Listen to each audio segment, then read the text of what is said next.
Fala pessoal, tudo bem? Estudo Química na área. Hoje eu vou dar sequência para o conteúdo que a gente está vendo aí. A gente vai entrar em ligações químicas. Como ligação química envolve várias ligações diferentes, então eu vou fazer várias aulas diferentes sobre as ligações químicas. Beleza? Se você tem dúvidas sobre ligação, vem comigo que eu vou tentar te ajudar.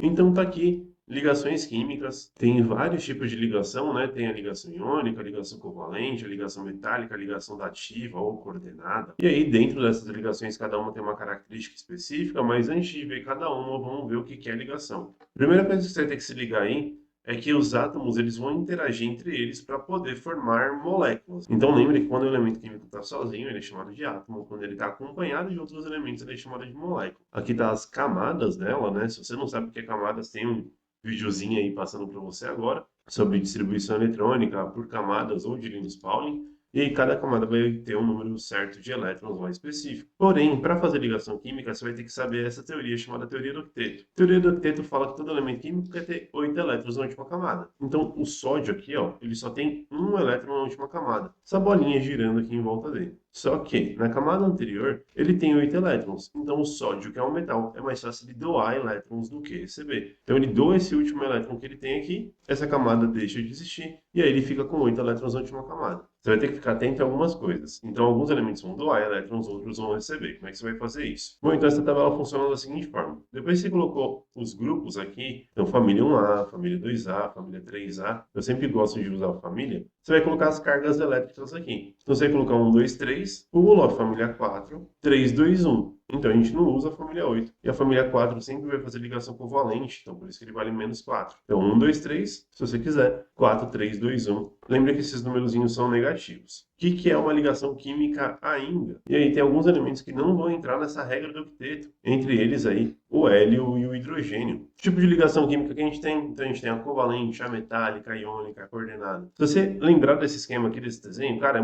vai ficar muito fácil a sua vida. Então, na covalente, ó, eles estão meio que compartilhando aqui, né? O elétronzinho, como se fosse um bebê aí, o casal tá compartilhando. Na metálica tá todo mundo de boa aqui, ó. Tem um monte de elétron livre, então tá todo mundo aqui de boa, tá? A gente chama isso aí de nuvem eletrônica. Na iônica, alguém tá dando elétron para alguém, então tá super feliz aqui de estar recebendo. E na covalente estão compartilhando um par de elétrons, ou seja, 2 elétrons aí. Como é que funciona esse troço na prática? Para a ligação iônica aqui no cantinho, a gente sempre vai ter alguém doando e alguém recebendo. Sempre vai ser assim.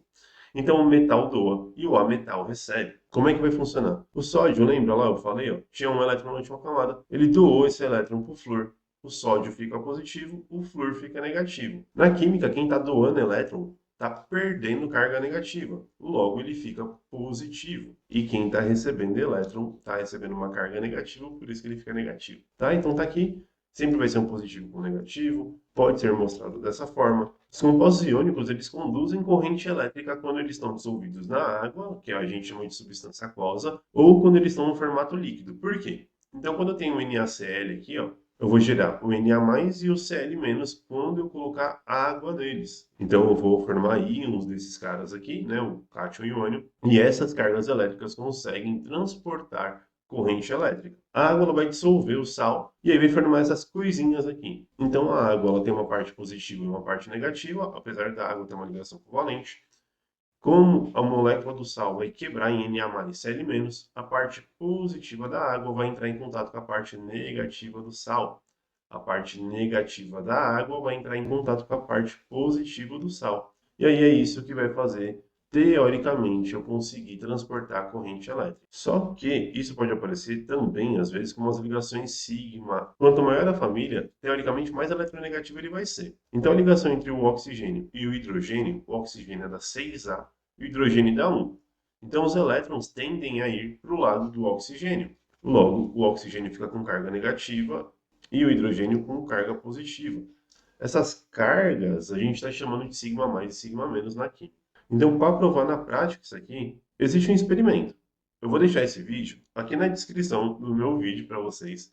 Então, é um vídeo da USP super interessante aí, onde tem uma lâmpada, que ela está ligada numa corrente elétrica lá. Aqui vai ter dois fios, e aqui vai ter um fio de cobre, né, encostado nessa água. Quando aqui só tem água dentro dessa cuba, eu não consigo conduzir corrente elétrica. Mas na hora que eu coloco sal, por causa destas interações aqui, eu consigo transportar corrente elétrica. E aí essa lâmpada passa a acender. Então eu vou deixar o vídeo aqui para vocês verem direitinho. Então eu vou deixar aqui embaixo o vídeo para vocês verem como é que eu monto ligação iônica. O professor colocou uns negócios lá na lousa, eu não consegui entender porcaria nenhuma, tinha umas cargas, depois não tinha. Cara, calma, né? Vamos lá. Então você vai fazer o seguinte, ele sempre vai te dar aí a primeira parte positiva e a segunda parte negativa. Na química sempre vai ser assim, positivo primeiro, negativo depois. O cátion aqui, ó, é o magnésio. Se você for lá na tabela periódica, o magnésio vai estar na família 2A. Então ele vai estar aí na segunda linha, na segunda coluna. Então por isso que ele vai valer 2 mais. Por causa daquela tabelinha aqui do comecinho da aula. Então se o cara dá 2A, né, ele vale 2 mais. Agora, usando o mesmo esquema da tabela, você vai pegar o cloro aqui. O cloro é da 7A, então ele vai valer menos 1. O que que você vai fazer? Toda vez que você tiver essas coisas aqui, você vai pegar a carga de cima, vai passar ela aqui para baixo, ao contrário, sem o sinal. Então, o que que vai acontecer? Esse 1 que estava aqui, ó, do cloro, ele vai vir aqui para baixo no magnésio. Esse 2 que estava aqui no magnésio vai vir aqui para baixo no cloro. Sempre vai ser assim, você vai colocar tudo para baixo, ao contrário, sem o sinal. Para cá é a mesma coisa.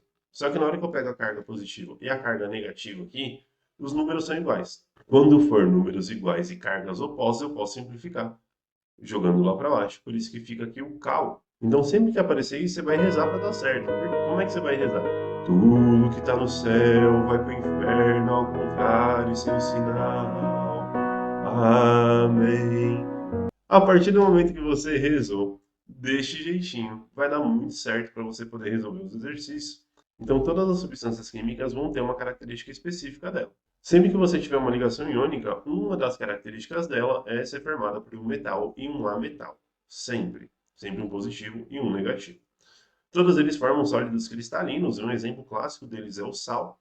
Um exemplo clássico aí de ligação iônica é o sal, que a gente come na comida, põe no churrasco e uma coisa maravilhosa. Então o que acontece é que eles são sólidos à temperatura ambiente. Cuidado com essa galera que fala que o sal fica empedrado quando está muito quente. Não é que ele empedra. Então muito cuidado nessa parte, por quê? Eu vou colocar no cantinho aqui, ó, a temperatura de fusão e a temperatura de ebulição do sal. Se a temperatura ambiente chegar nessa temperatura, para o sal virar uma pedrinha, né? Isso aí a gente já morreu há muito tempo. Então o que acontece é que se você deixa o saleiro da sua casa muito tempo aberto, ele fica umedecido, então o sal rouba a umidade relativa do ar, e aí o sal empedra, não tem nada a ver com a temperatura ambiente de ser muito quente.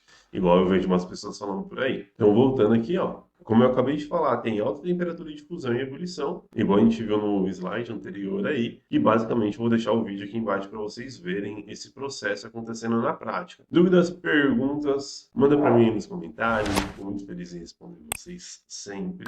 Se quiser ou tiver alguma dúvida, se quiser conteúdo novo, me chama, me manda mensagem aí que eu vou ter um imenso prazer em responder vocês. Fechou? Então vai ter essa sequência. Hoje foi aula de ligação iônica, bem rapidinho, bem simples. Próxima aula da semana que vem, ligação covalente. Deixe o sininho ativado aí para você poder pegar os esquemas sempre que sair. Abraço, até a próxima. Fui!